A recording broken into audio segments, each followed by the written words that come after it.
My name is Zita Kruger.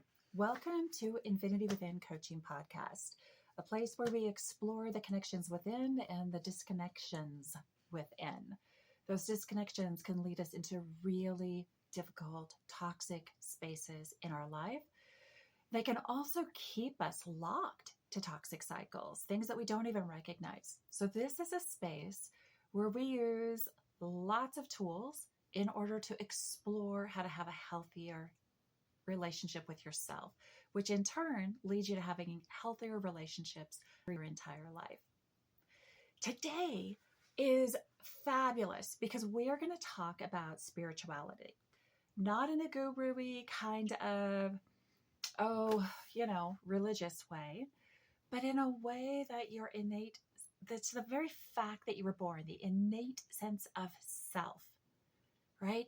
That if we're raised in an environment of neglect, an environment of abuse, of trauma, that sense of self might be almost non-existent, right?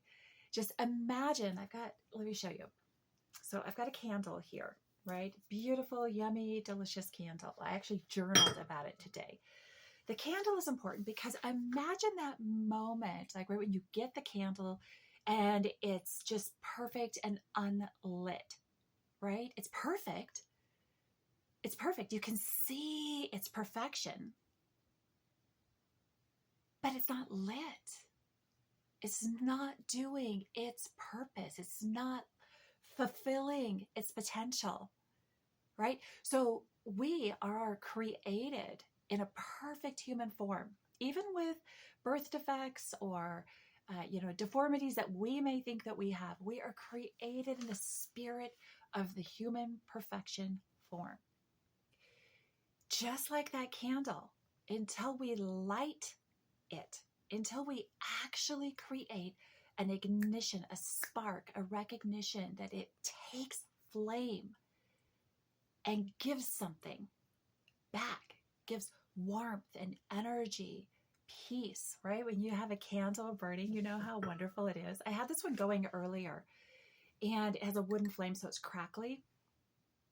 Imagine just this scent of peonies filling the room and how beautiful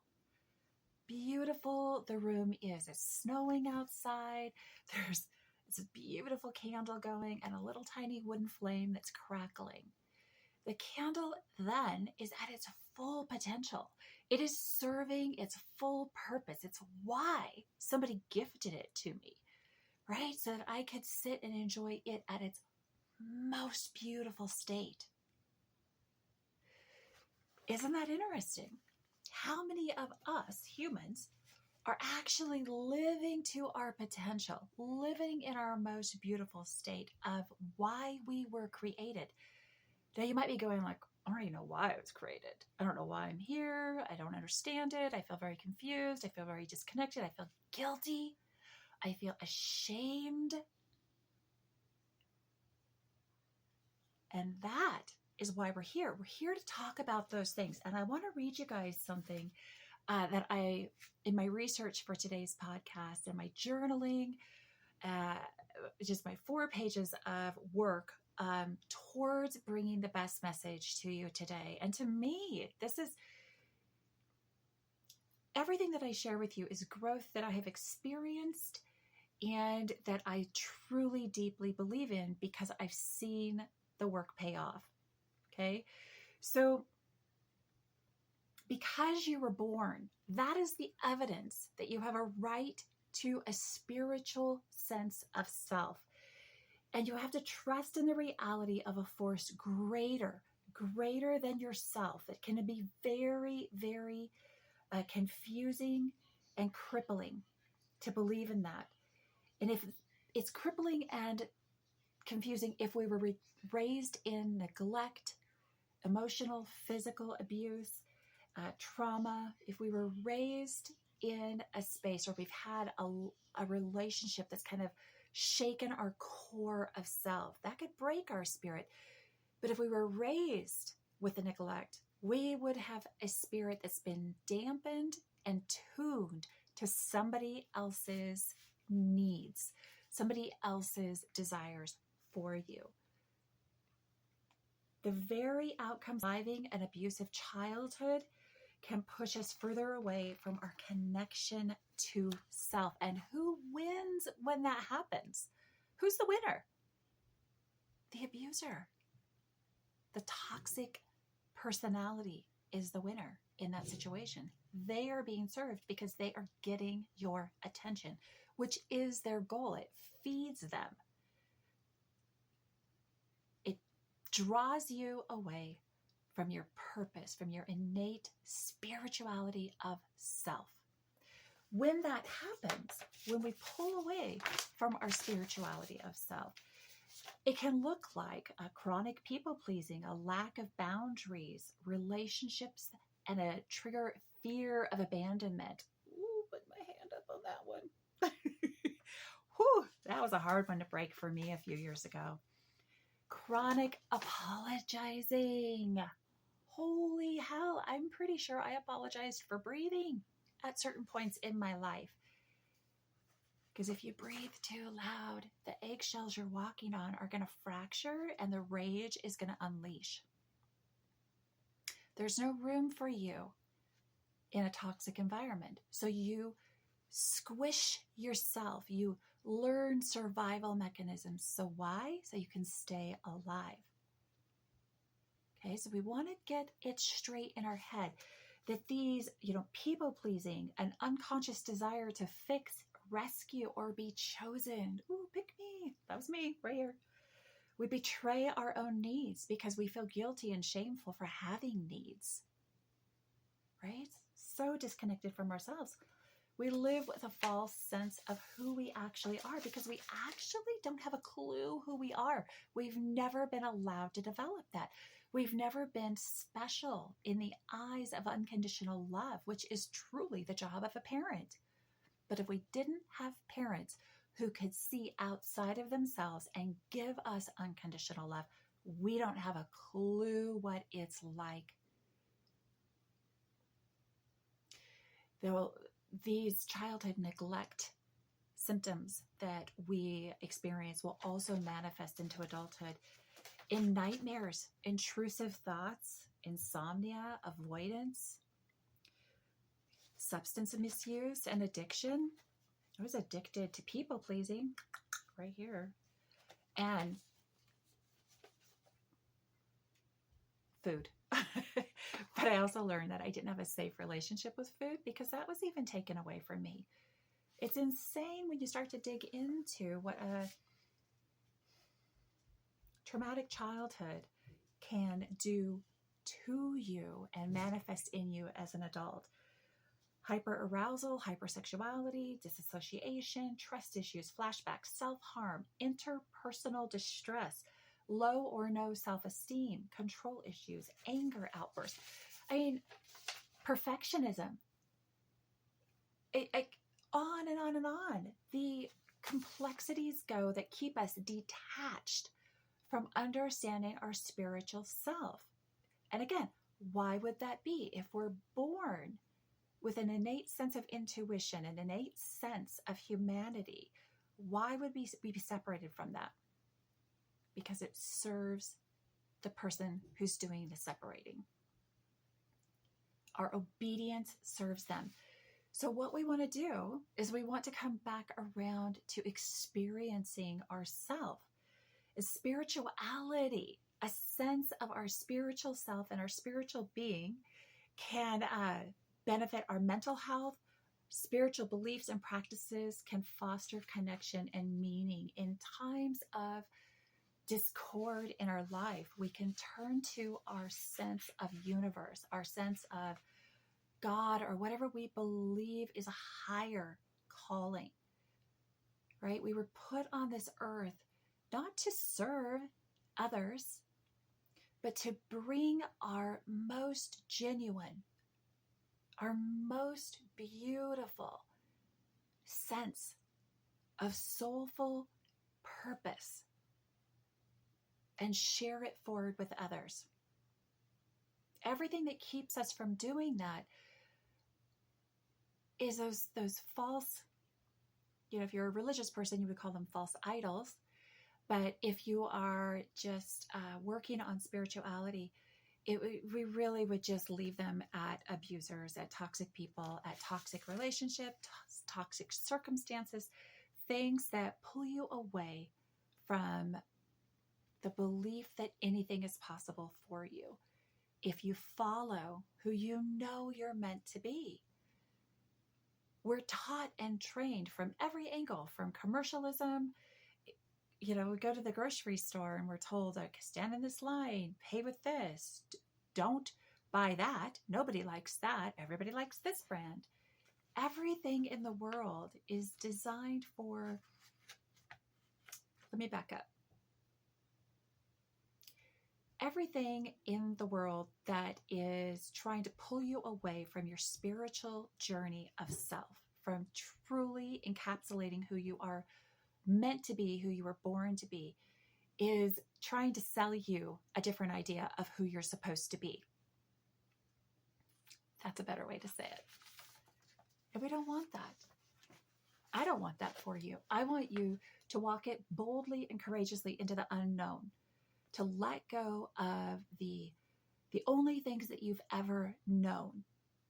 Like, if we walk forward in life with blinders of, well, this is how I survived a situation in the past, or this is how I succeeded in the past, so I'm going to do that again and again and again and again, we're going to miss out on a lot of opportunities to explore life and learn and create new experiences for ourselves.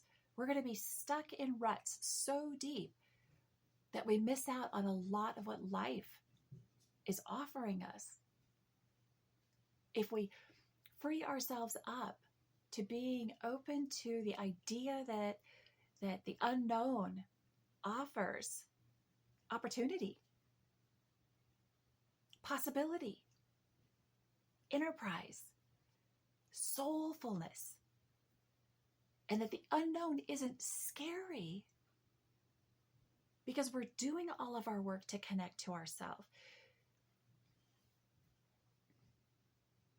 About 4 years ago, I had zero idea that I even had a soul. I was so meek and mild and small in my journey.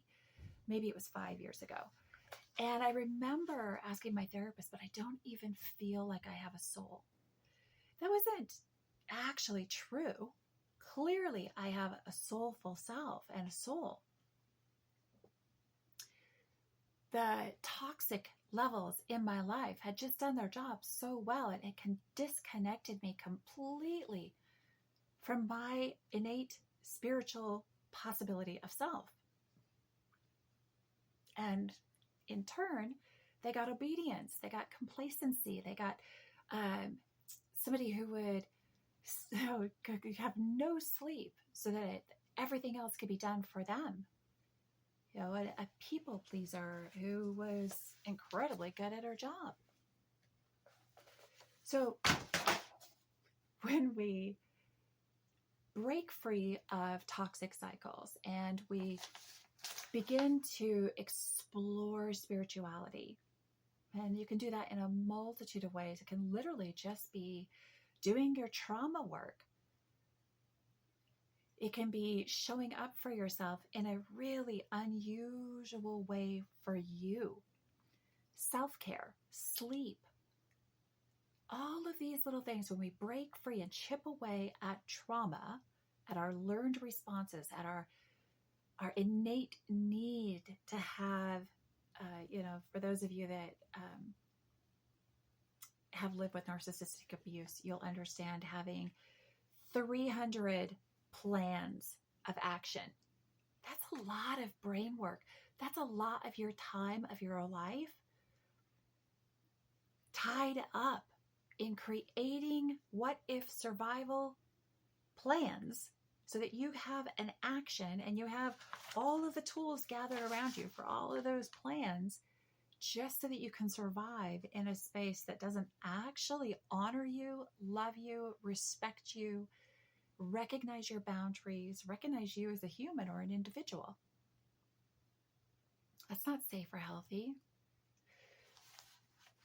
So our spiritual self is incredibly, well, if you're an abuser, it's important to tamp it down, to knock it out, to knock it offline.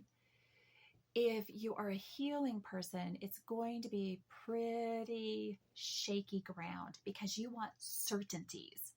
And your spirituality is anything but certainty. It is a leap into the unknown. It is a belief in the unknown. It is a belief in your dreams and your hopes and your desires.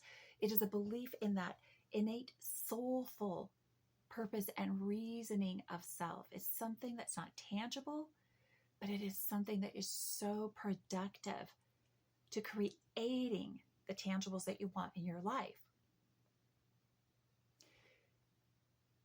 Every single thing that I have accomplished in the last decade has been like this teeter-totter, maybe until this last year, has been this absolute teeter-totter of what I know and the impossible dreams that I'm living in right this very moment, right? So this is the unknown where I want to be, but this is what I know. And slowly through trauma work, I began to just balance that teeter-totter, right? And now it's literally like, a nice boat ride. I fall backward a little bit, the little ball rolls backward. Oh, go look at that, right? I need to check in on some of my trauma responses. Those aren't very healthy. They never served me well, but they made me survive. So that was good, but that's not where I want to be anymore. I don't want to be just surviving. I want to be thriving, and I want to be living in the unknown of my dreams, right? So I want to be up here and leading through my life with a balance of self. And your spiritual self is a part of you that we shy away from because it isn't seen or tangible or easy for people to recognize when they're breaking free of abuse. But I want you to pull on those threads and work on connecting to your spiritual self. Think of that candle. And remember what happens when we light the match and it flames, and we light the candle and it flames. It's serving its purpose. Candles that sit on the shelf and never get burned, that's like us. That's us before we discover and unleash our potential. And we cannot have our pure potential, the reason that we were put on this earth, ignite if we always play it safe, play it perfect, play it inevitably displayed on the shelf. That's not how we want to live our life. Thank you guys for joining this quick conversation and quick check-in on Infinity Within Coaching podcast. I am your host, Nita Kruger, and today's episode about spirituality is going to be talked about a bit, and I'm looking to put together some worksheets coming out on that too. So check back. Let's see how we can get some more information in front of you, because I think that it is a really missing component. And for everybody who's always like banging the drum on manifestation, which I love the research and idea around manifestation, but it embodies trauma release and the unknown grasp of your innate reason and purpose for being born. And it wasn't to be a candle on the shelf. I don't even have a candle back there. Because I use them, right? So let's get everything off of the shelf, out of our hidden closets, and let's get out there and work hard at discovering the things about you that you love the most. Don't be shy about it, and don't bottle yourself up and box in your ideas to only what you know and experience, and to only what you can witness through the past. Because the future for you is uncharted, it's unknown, and it's so much more vibrant than you can imagine right now.